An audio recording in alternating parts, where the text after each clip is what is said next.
Hi everyone, welcome back to my channel. In today's video we are going to be talking about 5 easy ways to kill an orchid. So let's jump right into it. Number 5, the 5th easiest way to kill an orchid is leaving it out in the sunshine and cooking an orchid.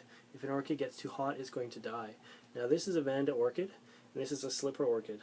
The Vanda orchid is going to be able to take almost direct sunshine, and the slipper orchid here is going to cook almost instantly if it was to hit direct sunshine. So the key there is to know your orchids and know which ones can go in the sun and which ones you can't put in the sunshine. The next easiest way to kill an orchid is to have an orchid that's too dry. Now again, if you don't know what kind of orchid you have, it's best to do a little bit of research ahead of time.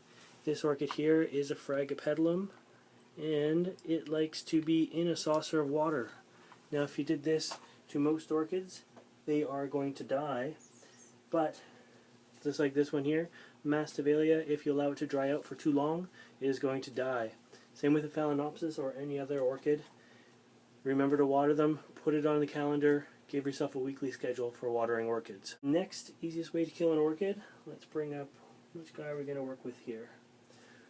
This is another slipper orchid, it's about to bloom. So these guys here, easiest way to kill them, you have them outside in a little shaded area, and come fall you forget about it and it hits frost. These orchids are not going to tolerate any kind of frost, so you want to keep them out of the frost and bring them in before it gets down to that temperature. Now, one you don't normally think about is stale air. This here is a Dendrobium Phalaenopsis. All of these leaves here can easily get bacterial infections if there's not enough air movement. Here in the greenhouse, I have 4 different fans going at once to blow air around in the greenhouse. The number 1 way to kill an orchid, you guessed it, is overwatering. So this is a Phalaenopsis orchid here. Now with all these holes in here, it's going to dry very easily. I can water this pretty much every day in the summertime. Another Phalaenopsis is in a black plastic pot, no holes in it. This one here is going to dry a lot slower than that one. So if I water this one the same amount as that, it may get too much water and rot the roots. Another consideration is I can water my orchids every day in the summertime, but if I do that in the wintertime, they were going to have problems because it doesn't have the heat around to evaporate the water, and they're constantly going to be sitting in soaking wet pots. One other thing to realize is when you are watering, make sure you don't get water into the crown here. The crown constantly being wet is going to lead to crown rot. So between the crown rot and the root rot, if you overwater your orchid, you're going to have a dead orchid. It's best with Phalaenopsis to just let them approach dryness before watering them, but it's up to you to find out which each and every orchid needs in the way of watering.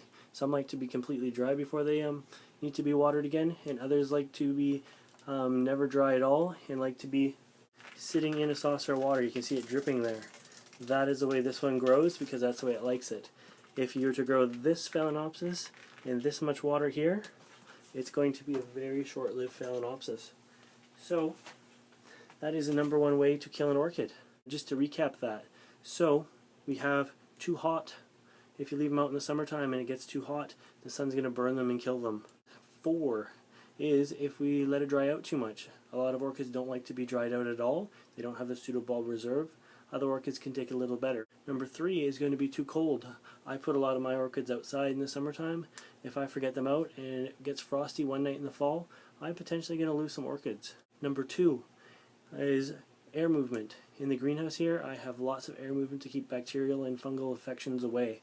And the number 1 way of killing an orchid is to keep an orchid too wet for too long without giving it the ability to dry out. Remember, orchids are not bog plants. Orchids need air to the roots, so they need a wet-dry cycle, and it's going to be up to you to find out what your particular orchid needs. Remember, with the thousands of species of orchids on the market, there's going to be dozens of groups of care categories, so you need to figure out which care category your orchid falls into. Anyways, I hope you enjoyed this video, and if you want to see more videos like this, please subscribe to my channel. Thanks for watching.